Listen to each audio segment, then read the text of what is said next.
Robert, and thank you very much for inviting me to give this talk. I'm absolutely delighted. And I started some of this research. I'm working on a monograph at the moment on revival and media, and that's part of it. But this work came up on work that I was doing on the women of the Glens and a talk I gave a few years ago at the Cushendun Festival, and then followed up with a programme on the women of the Glens and with Imagine Media. And you'll see one or two quotes in this. I'm not going to delay on the work because I hope, you know, the speech or the talk itself and the research will speak for itself. So without delaying you further, I'm going to just start, and I hope that you can engage in any questions that you have afterwards. Okay, and you can see influencers or dilettantes toying with the strange archaic language who had little else to do and were just following a whim or fancy. You know, was that what these women were? And that is a question asked by Diarmuid O'Divlin in his research on the women of the Glens. In his work on the women of the Glens of Antrim, Diarmuid O'Divlin questions the way in which the women of the Antrim Glens, key influencers in the Gaelic revival, have been reviewed in an historical context. The title of this talk plays on the word influencer in a contemporary context, but one which is relevant today as the talk focuses on the role of media and more print culture in the work of these and other women in the revival movement. As influencers of a bygone and very important era in Irish language and cultural revival, which paved the way for much of the ideology for the foundation of the Irish Free State. An overview of their work indicates that they were not dilettantes toying with the strange archaic language, who had little else to do and were just following a whim or fancy. History has not necessarily been kind to these women, and in fact, they've often been delegated to the footnote of many historical movements, be they political, literary, linguistic, or social, unless their role was one of singular endeavour and campaign, which often resulted in martyrdom or early death due to revolutionary or related activity. When we think of these women, we think of the militant women using militant tactics. For example, Margaret Skinner, Hannah Sheehy Skeffington, not necessarily all militant tactics, but activists. Countess Markovich, Emily Pankhurst, and the relationship between maybe emotion and emotional politics, you know, the past really only, and they only being fit for rhetoric, poetry, and sedition, as Kuno Meyer said. So it's important to re-profile these particular women, I think, in the context of what I have been finding. These women of the revival do not fit into that category, and they continued to influence many forums and in many activities throughout their lives, some of them living long, healthy and productive lives with interesting epitaphs. No, sorry, I'm getting it hard to push that on actually. Oh, there we are, yeah, sorry. So for example, the female role in the Irish language literature tradition and in the, quote, influence she wielded in the Gaelic community before it became a maimed organism, unquote, is in fact very strongly acknowledged at the height of the revival period in the main Irish language journal of the era and Clive Sullish, which is quoted here. This quote from an unsigned editorial in 1915, in fact, links the progress of previous progressive periods of history with female emotions and affection. And that's important, I think, in the context of linking the emotion to what they did. The civilization of a people is marked by the place of its women, a rule by which the Irish stand high. The fact that the Ireland of the poets and the fighting men alike was addressed with the affectionate tenderness which good women command indicates the high place woman occupied and the influence she wielded in the Gaelic community before it became a maimed organism, we are told in that article, which is in front of you. However, the role of the public speaker in a female context voice, as opposed to the affectionate tenderness which women command, is sporadic, to say the least, in initial forums of Irish language journalism. The contested space of the journalistic forum, where the female voice was primarily edited by a dominant male elite, is valuable in the insights it provides on the woman's role in a very troubled, albeit innovative society. The writings, for example, of the following women, Una Niarchili, Agnes of Farley, Myra Nichaneja, Catch Nigonacha, Catchlin Nicohen, Alice Milligan, Ethna Carberry, Una Dix, and Charlotte Brooke, for example, demonstrate how the traditional female role in Irish society merged with the role of the journalist in the creation of a sisterhood alongside the established male elite brotherhood, which Pearce often referred to in urban communities and in the public sphere. Furthermore, the writings and work of Margaret Dobbs, Róisín Ní Ógáin, and Margaret Hutton in the Glens of Antrim indicate that the language and the culture enshrined in that language is a vast human resource for all Catholic, Protestant, and dissenter, despite the contested territory sometimes from which it emerged. John Horgan asserts that studies of journalistic sources are, quote, major opportunities for the study of many and subtle interactions between media, culture and society, unquote. This talk will examine the influence of these revival women in the interactive functions of media, culture and society, and the change they wielded in this, as referred to before in tSolair, maimed organism of the Gaelic community as part of the revival movement. It is not new to say that the links between media and the communities they serve are complicated. As a result, therefore, of principles of equality of this era in principle, her voice was on a par during this era with the male voice in the forum of Irish language journalism in this period. And this is important because the very prolific scholar who I will refer to later, Charlotte Brooke, on the relics of Irish poetry, almost 100 years prior to that, did not have access to that platform, being precluded from having membership to the Royal Irish Academy. So the revival era did provide an opening, maybe not a platform, but certainly an opening for a network of women voices. It can be argued then that one voice emerged from this forum, regardless of gender, which created an intellectual space for the content and the vision of the revival, resulting in the fusion of the traditional female role as homemaker and shanachi, and indeed rural community leader, with the authoritative voice of the more learned or privileged woman and man, and more often in an urban environment. In fact, my recent research has led me to review the decline of the Irish language in Ireland due to the famine emigration and put another perspective on it. Because yes, it is a fact that many Irish language speakers left or unfortunately died, but the result of this was a new awakening, putting a spotlight on these deprived districts where a new which resulted in a new awakening, putting a spotlight on the deprived districts where mainly Irish speakers lived, creating a new awareness of Irish culture and language and women's roles, which otherwise may not have formed part of the ideology of the new Irish Free State and the revival movement, I believe.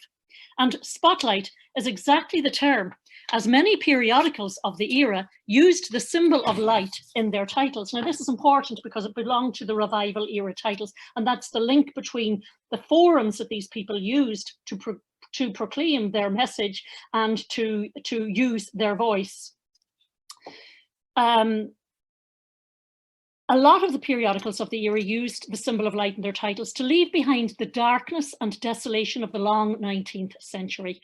Titles of note include An Claibh Solis agus Fáinne Lay, The Sword of Light and the Break of Day, An Lochran, The Lamp and Kerry, and Cran and Branner and Stoke, all to do with trees and growth. These titles contrast significantly with the former titles of Irish language associated 19th century journals such as Ancient Ireland and Fíor Éireannach, the true Irish person, the Gaelic journal An Gael, again the Irish person, which focus on identity.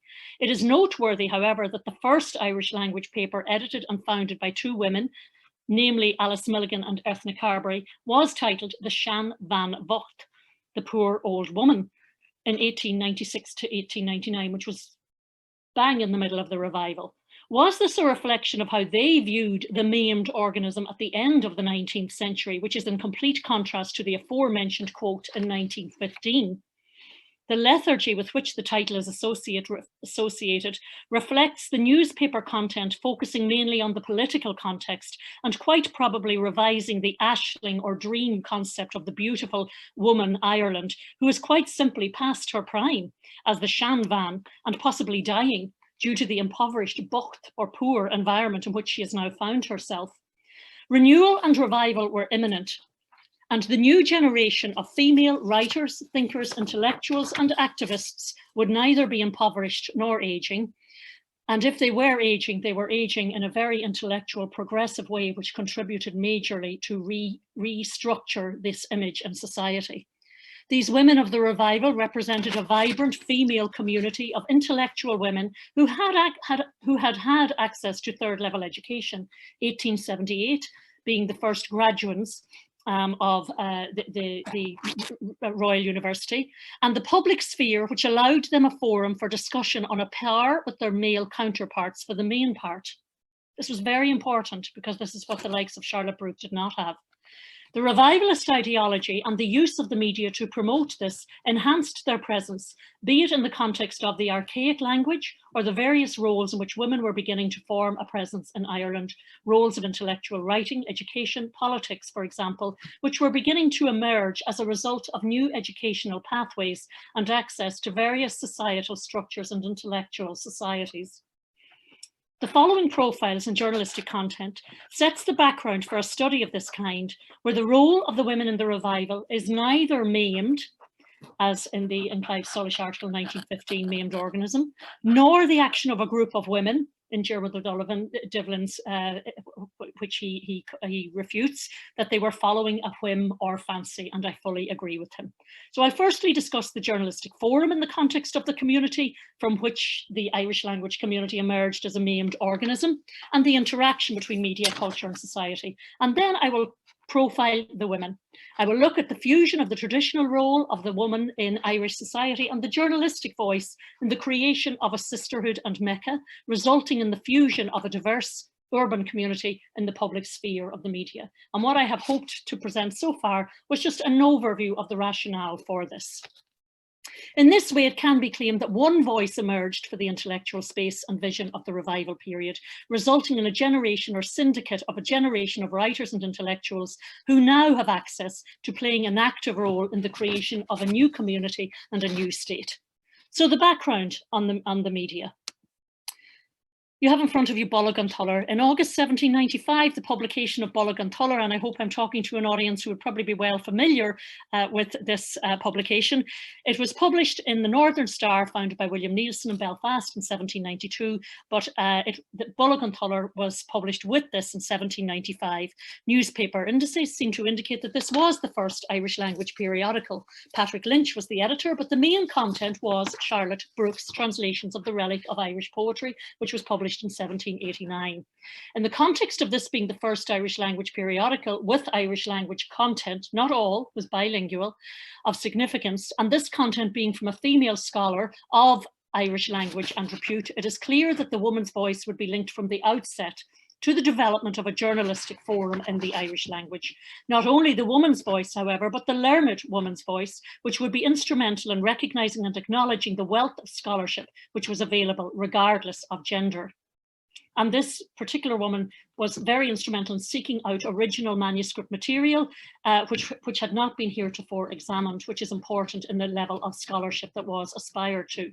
She was the daughter of the landlord Henry Brooke, born in Cavan, who learned her Irish from farm labourers mainly. And if women's writings were to be visible in these public platforms, if this was the standard aspired to, the highest standards of language and scholarship were to be used. But where did this emerge from? One of the basic principles from the beginning of the revival was the bilingual approach, the preservation of the traditional material as well as the preservation of word glossaries. An important element of this also was the storytelling tradition, as a living aspect which recognised voices as opposed to orthographical elements only, font and spelling, for example, which give a particular status to the intellectual aspect of journalism as part of telling the story. Douglas Hyde, for example, analysed this concept in the preface of his book Beside the Fire, a collection of Irish Gaelic folk stories in 1890. He claimed that the storytelling or oral tradition was lost to those who were literate, and that it was actually an advantage to be illiterate because it provided, quote, mental recreation in a domain to which few of us who read books are permitted to enter, unquote. Interestingly, this is a view which Margaret Dobbs from the Glens of Antrim voiced 56 years later, when she described the Irish language as a pathway into, quote, an unopened book, unquote, in Ireland. There is much to learn in understanding Ireland's heritage and language in the context of this coming from Margaret Dobbs, as a Protestant loyalist who was the daughter of the Justice of the Peace for County Antrim, High Sheriff for Carrickfergus in 1875 and High Sheriff for County Louth in 1882, at the height of revival activity, who tried to get an Irish teacher as early as 12 years of age in 1883. She was on the first committee for Feshin and Lan in 1904, and her work on the committee was recognised with an award in 1946 with a reply after a lifetime's work with Irish language. She was now 75, and her statement on the value of the written language, recognising the value of these particular women in the Gaelic League, was put on the written and printed forums. Ireland, as she said, is a closed book to those who do not know her language. No one can know Ireland properly until one knows the language. Her treasures are as hidden as a book unopened. Open the book and learn to love your language. Clearly, the Print Culture Forum and other forums created another cultural space which contributed enormously to the implementation of revival ideology and the revival of the language itself by providing print forums to learn the language and develop it accordingly for 20th century discourse. The Intermediate Education Act of 1878, which I already mentioned, and the Royal University of Ireland Act in 1880 contributed to the creation of a new outlook by Irish learned women. Basically, these acts and the associated opportunities provided avenues where the borders were extended and women without a strong traditional role changed their profile. Although the traditional role of the woman was highly respected in rural communities, as shanachitha and midwives, for example, their active participation in this new ideology provided an avenue for women who were not native speakers to have a voice where they did not have to deny their native roots and heritage. To date, these women, and indeed these revivalists who sporadically played a role in revival in locations in various parts of the world, have yet to be profiled as a group who transformed much of the thinking for women in society. These urban women and the voice they used basically reclaimed the Irish language community from being a maimed organism to one of inclusion and to some extent equality, but always focusing on the intellectual value and requirement of implementing this ideology. This profiling would be one of the catalysts of change in Irish society in the formation of the new state in the 20th century. So I'm going to move on now to profiling these women. And here in front of me, I'm going to go to women from all over the island of Ireland. And the first one here is Mary Hayden. I'm looking at this in the context of the print forums and their journalistic output, because that is my area of research. But this has thrown a lot of light on their role. Now, you can look at the places where they have published there, and that's just a sample list. I've done this for each one of them. And it ranges from Irish publications to Australia. And I happened to do a fellowship in Melbourne before all this in 2019. I was lucky enough to get to do a lot of work on this, and these women kept coming up through the sources I was looking at. So Mary Hayden was born into a professional upper class family in Dublin in 1862. Her father was the vice president of the Royal Irish Academy and the Royal College of Surgeons. She was one of the first women who was awarded a degree in the Royal Irish University in 1884, and she went on to do a master's. Later, she and Agnes of Farley were major activists in the campaign to ensure that women and men would be acknowledged equally in the entrance criteria requirements for the new National University in 1908. She was one of Patrick Pearse's closest friends, and he too had a central role in the campaign for Essential Irish in the new National University. And she was very involved in the Council of St. Enda's and a lot of this. But this piece, Pearse acknowledges his respect for Mary Hayden and for women in general. But it's a bit over the top, even if I say so as a woman myself. There is but one woman in the final list, whereas there were originally two. And we, of course, Mary Hayden, he's talking in the context of the new university. Is one woman, would even two women, or for that matter, 6 women, be a sufficient representation of the interest of what is, after all, the more important half of Ireland's population? A half too, which is bound to be largely represented among the students of the university. We think that some of the male deadheads might well give place to female brains and educational experience, and we should like to see it made clear that women will be eligible for the professorial chairs. So not a bit over the top, as Pearse was completely inclined to do, but we can take it with a pinch of salt. But nonetheless, we can acknowledge the respect. In the context of the glorious elevation that he talks about of the more important half of Ireland's population in comparison with the male deadheads, it is no wonder that they chose learning and scholarship and that they understood the value of the predominantly male journalistic forum as a progressive communication tool of the 20th century. It is also worth noting that Mary Hayden was the first chair of modern history in the National University of Ireland in 1911, a chair which was not included in the first list of chairs in the new university. Although she wrote in English, she was a member of the Gaelic League executive, bearing in mind that 100 years earlier, Charlotte Brooke would not have had access to the Royal Irish Academy, so this was an opening.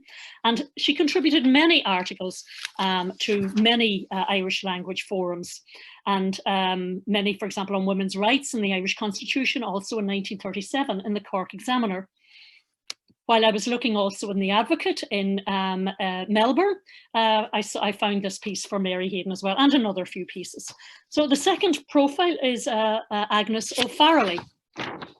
And I know this might be a little bit fast, but I want to make sure that these are... So Agnes of Farley was born in Cavan in 1874 and graduated with a master's. She was a founding member of the staff of the National University in 1909 as a lecturer in modern Irish. And in 1932, she was appointed as Douglas Hyde's successor as the Professor of Modern Poetry in Irish. There were very few Irish and cultural organisations that she was not involved in some capacity, and she was the first president of the Women's National Camogie Association. She was also very well known for her generous spirit, and her house in the Donegal Gaeltacht was known as Mecca na Gaeilge. This is particularly interesting in the light of Anya Kant, Eamon Kant's wife, on the space that the Gaelic League provided, and for that particular, provided for that generation, exchanging views and entertainment.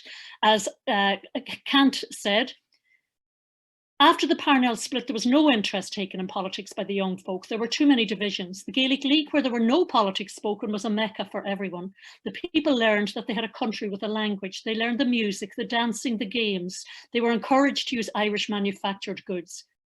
So this is where the Mecca comes in, I suppose. She mainly deals with Irish language in her writings. This is Agnes of Farley.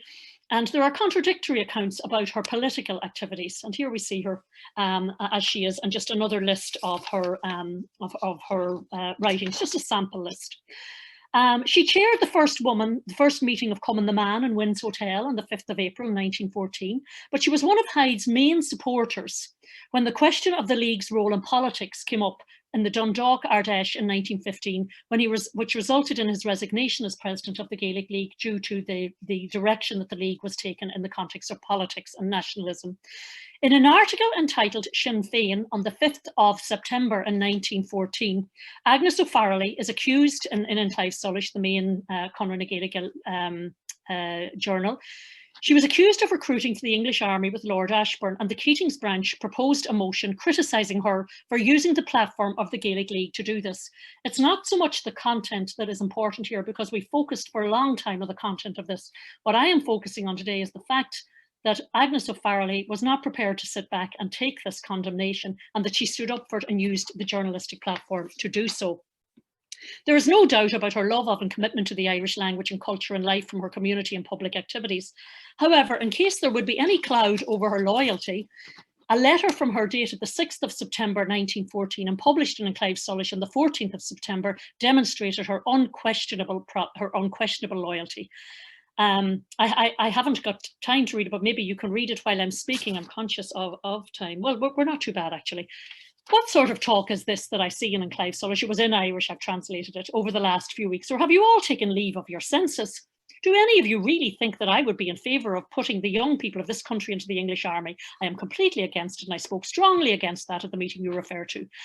This meeting happened a few days after Kitchener's advertisement in the papers, and she goes on, and at the end of it she says, but it is not permitted for anyone to put an incorrect reading on what is said at a meeting. It is a stupid attack because thousands were present and listening.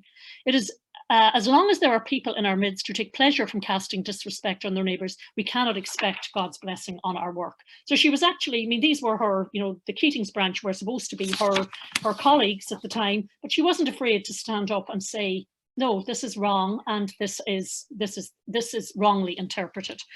This was not a woman fighting for a national cause, supporting the men of Ireland alone, but a learned woman who was well able to use her journalistic skills in a forum where she was sure that her opinions would be afforded the same respect as any man, this is where these forums in the context of the revival were important, which is what is obvious from the note from the male editor at the end of the letter here. There wasn't a report in Enclave on the talk that Una Niarchili gave. Those who mentioned that talk in tSolair didn't mention what was said. Our friend has cause for complaint that she was wronged, and I hope that this does not happen again. End of story. So in 1909, her views on the Irish University were discussed in the column European Intelligence in the Advocate in Melbourne again, showcasing the esteem in which she was held, not only in the context of the revival movement in Ireland, but internationally also. And we can see this here. The third profile here is Mary Butler. And Mary Butler got involved when Agnes of Farley invited her to Peter York's speech, The Turning of the Tide, in September 1899. She very much favoured the traditional role of the woman as a significant player in the revival process. Although Hayden and Farley were members of many groups and projects, Butler drew in the traditional values of the woman in society. Some of this emerged from the links of the revival groups for children, such as the Fireside Clubs. And Myra de Butler clearly stated that the women's influence on the revival would come from the hearthside and, quote, when Irish women are invited to take part in the language movement, they are not required to plunge into the vortex of public life. This was in the Gaelic League pamphlets. She was born in County Clare in the 1870s, and her father was a landlord's son. In spite of her traditional approach, she was very well acknowledged in the men's world. In his thesis in Hidden Ireland Public Sphere, Joop Learson states that the saying Sinn Féin is synonymous with, quote, the hardcore of Irish secessionist nationalism, with at least the added connotation and identification with Gaelic Ireland and merging with an adopted Gaelic ancestry into a shared sense of usness. So despite the fact that Mary, despite the fact that she was, in fact, that Mary Butler was, in fact, a advocating the hearthside, she did use her network to advocate her views. So it is important to acknowledge that a reasonably quiet, unassuming but very capable woman who preferred to speak from the hearth of the home than on public platforms was responsible for the initiation of the moulding of this concept to the political policy of Arthur Griffith, and that Griffith himself credits her with the christening of Sinn Féin as the title for that party at that time. So although she didn't think that women had a place in the vortex of public life, she was slightly contradictory because she used the platform in the form of Untittled Chapter and Gaelic League pamphlets, as we can see here, to present her ideas. So on one level, she was using the journalistic forum for her own needs as well.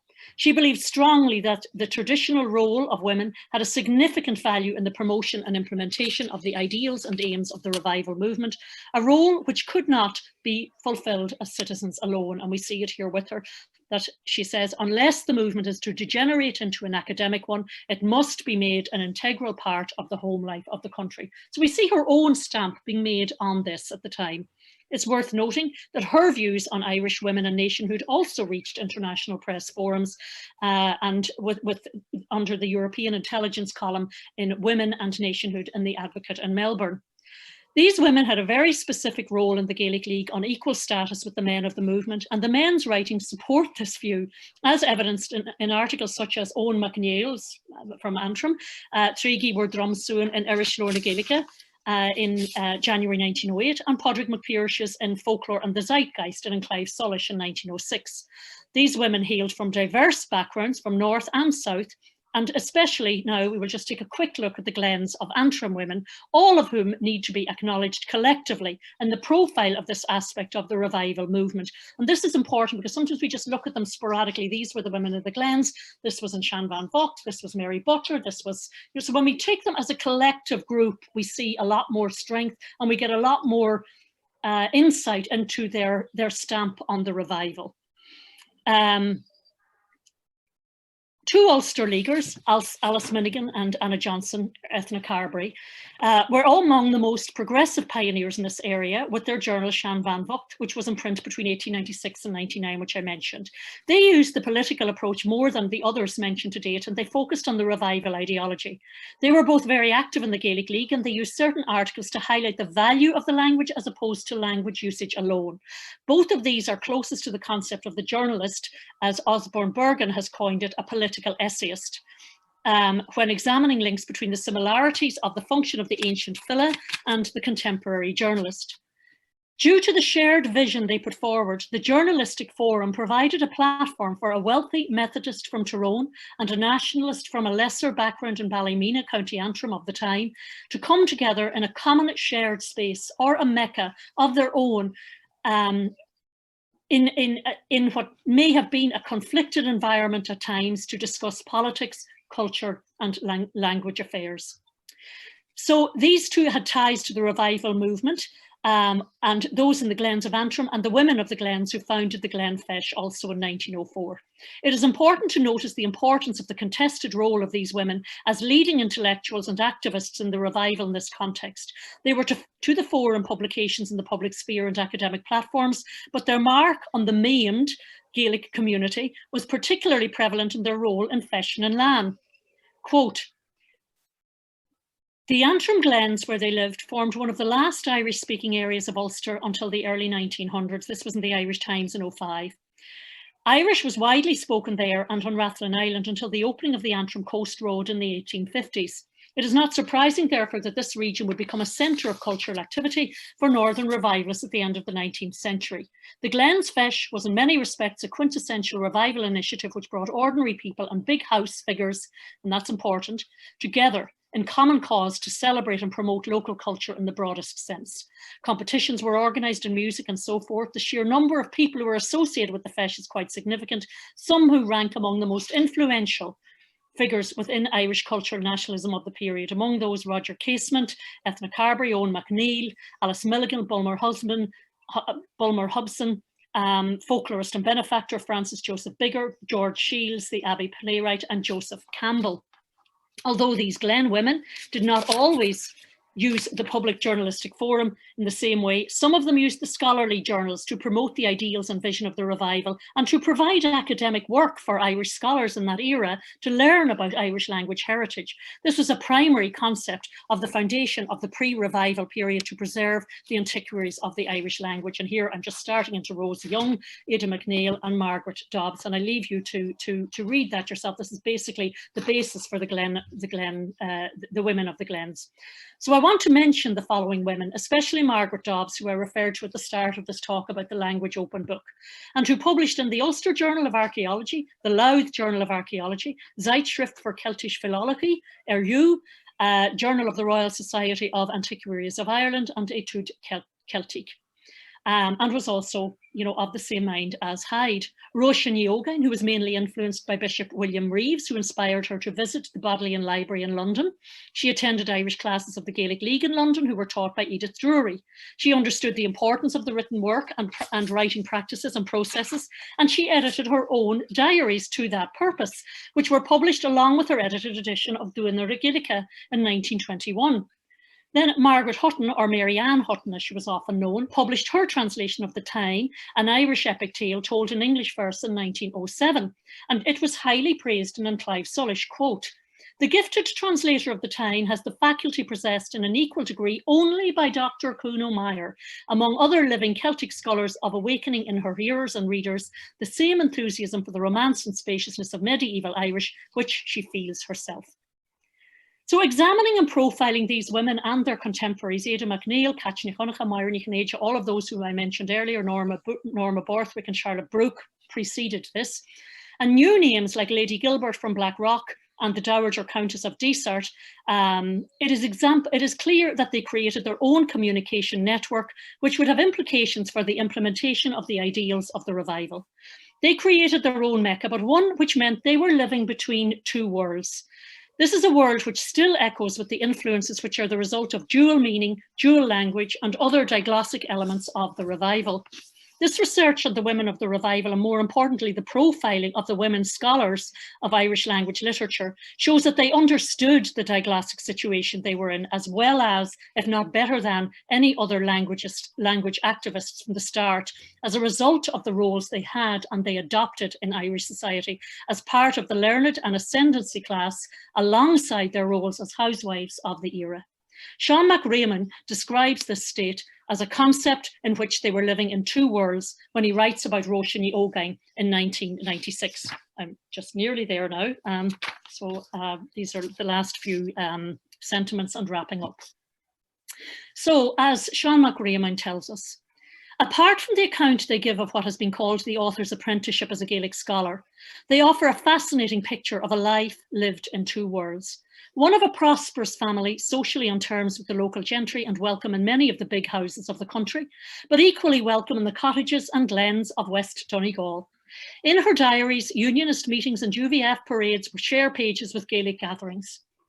In June 1911, there was a great party at Galgarum for the coronation of George V, And a few days later, Róisín was at a feis in Garrod Tower, and so it continues to the end.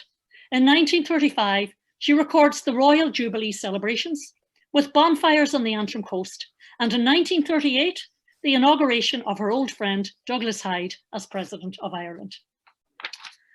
In profiling their roles in the Gaelic League, it is clear that there is much work still to be done in this area. And I was just saying to Robert before this, we're hoping to run a conference on this in UCD based on work with my colleagues. My colleague Rhiannon Congail has also done work on the women of the Glens and the women, particularly the Ulster scholarly women. And we're hoping to do this on a broader context in the next. So please look out and for a call for papers in the future. This is possible to fully understand the concept of the Gaelic revival in its entirety without the stamps of religion, politics, gender division. And the women in the movement are an excellent case study to examine this. In general, women did not have much input in politics at this time and in the intellectual elitist discourse until the middle of the 19th century at least. And if they did, it was random rather than planned, depending on the place and the class often into which they were born. New cultural understanding on the transmission of the oral tradition helped in the elevation of the status of women in the context of cultural understandings. It is fair to say, therefore, that the revival movement in the Gaelic League helped them, and the reverse, that they succeeded in reclaiming some of this Mecca space for themselves in order to influence the mindset of the revival movement and the mindset of the women of that society. When Sean McRaymond wrote about the unveiling of a plaque to Róisín Young by her grandniece, Rosemary Lady Brookborough in Galgorm Castle, Antrim, he very aptly describes how the fusion of traditions was a central element of that Mecca, which the Gaelic League provided for that particular community. A fusion which continues to bring results in the context of the marrying of traditions in a complex and often divided island. It was in many ways a unique occasion, a bringing together very disparate strands of Ulster tradition, which were fused and reconciled in the remarkable woman whose life and words we had come to celebrate. And I love the fact that he includes the words. And it should be remembered that Rose Young was one of a group of Protestant ladies who had in the early days of the Gaelic League come to discover and fall in love with Irish language and culture. They were drawn as by a magnet to the Glens of Antrim, then largely Gaeltacht, and there in Portmagullen by Cushendall, they enjoyed the hospitality of Margaret Emmeline Dobbs, who became a central figure in the group. It is important also to remember these women who used the pen or the print forum and journalistic forum to influence the new public which was emerging, which would form the foundation for the new state. And going back to the very start and the title of this talk, as Diarmuid O'Divlin states, they should not be regarded or referred to as, quote, dilettantes toying with the Gaelic language, women who had little else to do and who were just following a whim or a fancy. The creativity and vision of these women gives us an insight to the energy and independence of mind and thought of this era. Women who understood the value of the language as a resource, not as a divisive aspect of the new Ireland, but as a unifying one. This forum for independent thought gave them some freedom, even in the context of journalistic freedom, in probably at the start of a male-dominated environment in which women would gradually take their role, in which they succeeded then in transforming that aspect of the Irish language community as a maimed organism to a community in which the women's voice would be heard again, as a traditional storyteller and also as a progressive element of thought for the revival period, quote, as a rule by which the Irish continue to stand high, unquote, as I quoted earlier. These influencers, as I said at the start, clearly left their mark not only on the archaic language with which they toyed, but on a cultural heritage which has now transcended many geographical and linguistic borders. And that is including, for example, I go back to Charlotte Brooke and the wonderful work that she did 100 years prior to the work of these women and laid the way for progressive and substantial scholarship, which to this day is still hailed as one of the seminal works in the start of making the Irish language manuscript tradition available for current scholars. They also left their mark on a cultural heritage which has now transcended many geographical and linguistic borders, allowing the big house to house the rural Gaelic culture with understandings which we still need to explore. And just to finish off, I just want to finish off with this from Sheila Friel, the executive producer of the programme on Moran and Lynchy, which I think sums this up very nicely. In Mra and Lynchy, and this is this programme, we have the picture there of Ida MacNeil, we see how these big house women subverted traditional gender and cultural stereotypes and embraced an open-minded, progressive and tolerant approach in a divided society, becoming bridge builders and cultural pathfinders well ahead of their time. Okay, Sin Machadsa, that's it. Thank you very much.